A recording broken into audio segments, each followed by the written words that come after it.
নমস্কার বন্ধুরা, অঙ্কিতা গল্প স্টুডিওতে আপনাদের সবাইকে স্বাগত। অঙ্কিতা গল্প স্টুডিওর আজকের নিবেদন সরজিৎ ঘোষের মন ভালো করা একটি গল্প। গল্পটির নাম একান্ত সংসার। চলুন গল্পটা শোনা যাক। বছর দেড়েক আগে দিয়ার বিয়েতে গিয়েছিলাম। দিয়া আমার ছোট মাসির একমাত্র মেয়ে, আমার থেকে 5 বছরের ছোট। দিয়ার বিয়েতে যাওয়ার ইচ্ছেটা একদমই ছিল না। ছোট মাসি একটা হুমকি দিয়েই রেখেছিল, আমি যদি না যাই তাহলে আর কোনো সম্পর্কই রাখবে না আমাদের সাথে। শেষ পর্যন্ত মায়ের জোর জবরদস্তিতে যেতে এক প্রকার বাধ্যই হয়েছিলাম। তাছাড়া দিয়াও বারবার বলছিল, দিদি ভাই তুই না এলে কোনোদিন আর কথা বলবো না, দেখে নিস। দিয়া আমার খুব কাছে, তাই ওর কথাটাও ফেলতে পারিনি সেদিন। তবে দিয়ার বিয়েতে গিয়ে আবার সেই একই প্রশ্নের মুখোমুখি হব, এটাই স্বাভাবিক। আত্মীয় স্বজন সবাই এসেছিল, সবার মুখে তখন একটাই কথা, আমি কেন এখনো বিয়ে করিনি। ছোট মাসির ননদ তো মুখের ওপর বলেই দিয়েছিল, বোনের বিয়ে হয়ে যাচ্ছে, অথচ দিদি এখনো বিয়ে করলো না। ভাবলাম আগে স্নেহার বিয়েতে খাবো, তা তো আর হলো না, বিয়েটা তাড়াতাড়ি কর। এমন একটা কথা শুনে যারা আশেপাশে ছিল তারাও পাশ থেকে বলে উঠল, সামনের বৈশাখে হয়ে যাক তাহলে। আমার মাও তখন ওখানে উপস্থিত ছিল।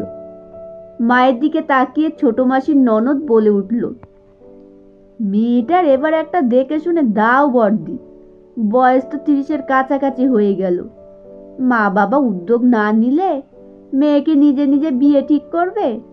এমনটা তো নয় বাপু যে মেয়ে দেখতে খারাপ, যথেষ্ট সুন্দরী, তার উপর আবার সরকারি চাকরি করে, ভালো ছেলে কত আছে। মেয়ে রোজগারে বসে বসে খাবে, এটা ভাবলে চলবে না। কথাগুলোর মধ্যে কতটা ব্যঙ্গ লুকিয়েছিল সেটা আমি মর্মে মর্মে উপলব্ধি করছিলাম। এমন কথা শুনে মাও যে কি বলবে ভেবে পাচ্ছিল না। মাকে এমন কথা প্রায় শুনতে হয়, মাও যেন শুনতে শুনতে ক্লান্ত। পাড়া প্রতিবেশীরাও মাকে কথা শোনাতে ছাড়ে না। মাকে তো কথায় কথায় বলে, মেয়ের বিয়ে দাওনি কেন, কোনো প্রবলেম আছে নাকি তোমার মেয়ের? এমনকি কিছু বন্ধু বান্ধবীও টিপ্পনি করতে ছাড়ে না। ঠিক এই প্রশ্নগুলোর মুখোমুখি হতে হবে বলেই আমি দিয়ার বিয়েতে যেতে চাইছিলাম না। খারাপ লাগে এমন কথা আমার মা বাবাকে শুনতে হয় বলে। মা বাবা আমার বিয়ের জন্য অনেকবার বলেছে, কিন্তু আমার নিজের ইচ্ছে হয়নি বিয়ে করা। জীবনে বিয়েটা কি করতেই হবে? বিয়েটাই কি সব? কেন নিজের মতো করে বাঁচতে পারি না? আমার মা প্রায়ই বলে, তুই যে বিয়ে করতে চাইছিস না, তোর ভবিষ্যৎটা কি হবে ভাবতে পারছিস? আমি চাই তোর একটা সংসার হোক, কিন্তু এইভাবে কতদিন চলবে? মা বাবা তো চিরকাল থাকবে না। এই যে এত কথা শুনি তোর জন্য, এটাই কি আমাদের প্রাপ্য? আমি মাকে বলি, চিরকাল কেউ থাকে না মা, বিয়ে করেও যে আমি ভালো থাকবো, সেই মানুষটার কাছ থেকে ভালোবাসা পাবো, এমনটা তো নাও হতে পারে। ভবিষ্যতে কি হবে সেটা পরের কথা। এখন যে সময়টা আছে, এই মুহূর্তগুলোতে নিজের মতো করে বাঁচি অন্তত। আসলে প্রতিটা মানুষ চায় নিজের মতো করে বাঁচতে, কিন্তু তাকে বাঁচতে দেওয়া হয় না। যদি তা হতো তাহলে যাকে ভালোবেসেছিলাম সেই মানুষটা অন্তত পাশে থাকতো, তার সঙ্গে ঘর বাঁধতে পারতাম, কিন্তু হয়নি। কপাল বলে কিছু একটা আছেই, সব ঠিক থেকেও কিছুই ঠিক হয় না। আর আমি ভালোবাসতাম রঞ্জনকে। রঞ্জন আমার থেকে 6 বছরের বড়। ক্লাস 11-এ পড়ার সময় থেকে ওর সাথে আমার প্রেম। রঞ্জন তখন মাস্টার্স করছে, বাবা মায়ের একমাত্র ছেলে। ভালোই চলছিল সব কিছু। দেখতে দেখতে 5টা বছর কেটেও গেল। পড়াশোনায় ও যেমন ভালো স্টুডেন্ট ছিল, তেমনি আমিও খারাপ ছিলাম না। আমিও চেয়েছি আমার একটা কেরিয়ার, আমিও চাকরি করব, কত স্বপ্ন আমার। ইতিমধ্যে রঞ্জন চাকরি পেয়ে গেল। ওর চাকরি পাওয়াটা আমার কাছে বিরাট খুশির খবর ছিল। চাকরি পাওয়ার কিছুদিন পরেই মামনি অসুস্থ হয়ে পড়ল। মামনি অর্থাৎ রঞ্জনের মা। ও আমাকে বলল বিয়ে করতে হবে, কারণ মায়ের দেখাশোনার জন্য ওর কাছে বিয়ে করাটা জরুরি। আমি বিয়েতে রাজি হলাম। ও শর্ত দিল, বিয়ের পর পড়াশোনা চাকরি কিছুই করা যাবে না। মেনে নিতে পারলাম না। অনেক করে বোঝানোর চেষ্টা করেও আমি ব্যর্থ হলাম। ওর দাবি ওর মায়ের সেবা করার জন্যই আমাকে বিয়ে করতে হবে। পড়াশুনো আর চাকরি করতে হলে ওকে ছেড়ে দিতে হবে। এই সত্য মানলে বিয়ে হবে, তা না হলে অন্য মেয়েকে বিয়ে করে নেবে। অবাক হলাম, যাকে আমি ভালোবাসি সে আমাকে কি আদৌ ভালোবাসে? কাউকে ভালোবাসতে গেলে তার সবটুকু নিয়েই ভালোবাসতে হয়। তার চাওয়া পাওয়া, ইচ্ছে, শখ সব কিছুর মূল্য দিতে হয়। শুধুমাত্র নিজের স্বার্থ দেখতে গেলে হয় না। তারপরেও সব কিছু সামলে পড়াশুনোটা চালিয়ে যাব, এটা জানালাম ওকে। এমনকি মামনির সেবাও করতে রাজি। ও মেনে নিল না। 1 মাসের মধ্যেই অন্য মেয়েকে বিয়ে করে নিল। আমিও দেখলাম এই ভালোবাসাটাই শুধুই থাকতে পারতো, কিন্তু বাঁচতে পারতাম না। নীরবে মেনে নেওয়া ছাড়া কোনো উপায় দেখলাম না। ভাবলাম এটাই তাহলে ভালোবাসার প্রতিদান। ঈশ্বর কি তাহলে এটাই চাইছেন? কাউকে ভালোবাসা সহজ, ভালোবাসা টিকিয়ে রেখে ভালোবাসাটাকে সারা জীবন বাঁচিয়ে রাখাটাই সবচেয়ে কঠিন। আমার জীবনে এমন একটা সময় এলো যে সময়টায় নিজের কেরিয়ারটা ঠিকমতো গড়ব বলে প্রস্তুত হচ্ছি। সেই মুহূর্তে ভালোবাসার মানুষটা ছেড়ে চলে গেল।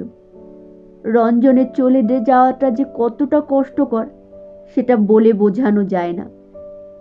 আমি দিশেহারা। ভেতরে তখন হেরে যাওয়ার লড়াই। সবই অদৃষ্ট। চাইলেই কি সব পাবো? জীবন দিয়ে উপলব্ধি করলাম জীবনে কোনো কিছুই নিশ্চিত না। চোখের সামনে থেকেও প্রিয় মানুষটা হারিয়ে গেলে চোখের পলকেই। 5 বছরের বেশি একটা সম্পর্কের হিসেব নিকেশ বদলে গেল নিয়তির খেলায়। তারপর থেকে বুঝেছি, সত্যি পেয়ে যাওয়ার আগে পর্যন্ত কোনো কিছুই আমাদের হাতে নেই। আমাদের প্ল্যানের ওপরেও আর একজনের প্ল্যান থাকে, সেটা ভুলি কি করে? তবে হ্যাঁ, সেই সময়টা যদি নিজেই নিজেকে বাঁচাতে পারি, কষ্টটাকে চেপে রেখে পড়াশুনোটা চালিয়ে যেতে পারি এবং শেষমেশ একটা চাকরিও পেতে পারি, বুঝলাম আমি একাও বাঁচতে পারি, নিজেকে ভালোবাসতে পারি, নিজেকে ভালো রাখতে পারি। আজ 3 বছর হলো আমি চাকরি পেয়েছি। জীবনে বাঁচতে গেলে যে বিয়ে করতেই হবে এমন ধারণায় আমি অন্তত বিশ্বাসী নই। আমার বিয়ে হয়নি বলে কিছু মানুষের মাথা ব্যথা হয়, অনেকে অনেক কিছু বলে আর বলবেও। তার জন্য আমার কোনো মাথা ব্যথা নেই। আমি আমার সিদ্ধান্তে অনড়। বিয়ে না করেও একদম নিজের একটা সংসার হয়। আমারও একটা সংসার আছে, একদম একান্ত সংসার একটা, যে সংসারে পশু পাখি প্রধান। এদের থেকে কখনো খারাপ কথা শুনি না, আমাকে অপ্রস্তুত প্রশ্নের মুখে ফেলেও না। এরা প্রতিদিন দিতে জানে। আমার খুব কাছের বেশ কয়েকজন আছে, যারা আবার আমার পথের সাথী। সকাল সন্ধে ওরা আমার জন্য অপেক্ষা করে। সকালে খাবার দিয়ে বেরিয়ে যায়, সন্ধে পর আমি যখন বাড়ি ফিরি একসঙ্গে 7-8 জন আমার পিছনে পিছনে আসে। কেউ লেজ নাড়ে, কেউ দুটো পা তুলে দিয়ে গায়ের ওপর উঠে পড়ে। ওরা আমার সন্তানের মতো। ওদের খাইয়ে তবেই বাড়িতে ঢুকি। ওদের থেকে যেমন ভালোবাসা পাই, তেমনই আর একজন আছে যাকে আমি খুব ভালোবাসি। সে আমার কাছে আসে না, বরং আমি তার কাছে আশ্রয় নিই। বছরে 2-3 বার তো তার কাছে যাবই। কয়েকটা দিন তার কোল থেকে জীবন জুড়াই। আমি জানি সে আমাকে কখনোই ছেড়ে যাবে না। চিৎকার করে তাকে যখন বলি, আমি তোমাকে ভালোবাসি, প্রত্যুত্তরে আমিও শুনতে পাই, আমি তোমাকে ভালোবাসি। সেই অন্তহীন প্রেমিকের নাম পাহাড়, একদম বিশ্বস্ত।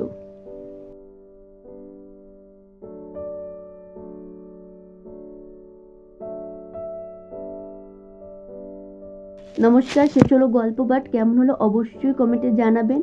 ভালো লাগলে একটি লাইক করবেন আর শেয়ার করবেন কাছের আত্মীয় স্বজন বন্ধু বান্ধবদের কাছে, যাতে তারাও অবসর সময় এত সুন্দর সুন্দর গল্পগুলো শুনতে পারেন। আর যেসব বন্ধুরা আমার চ্যানেলে গল্প শোনেন এখনও আমার পরিবারের সদস্য হননি, তারা তাড়াতাড়ি সাবস্ক্রাইব বাটনটা প্রেস করে পাশে থাকা বেল আইকনটা প্রেস করে আমার পরিবারের সদস্য হওয়ার অনুরোধ রইল।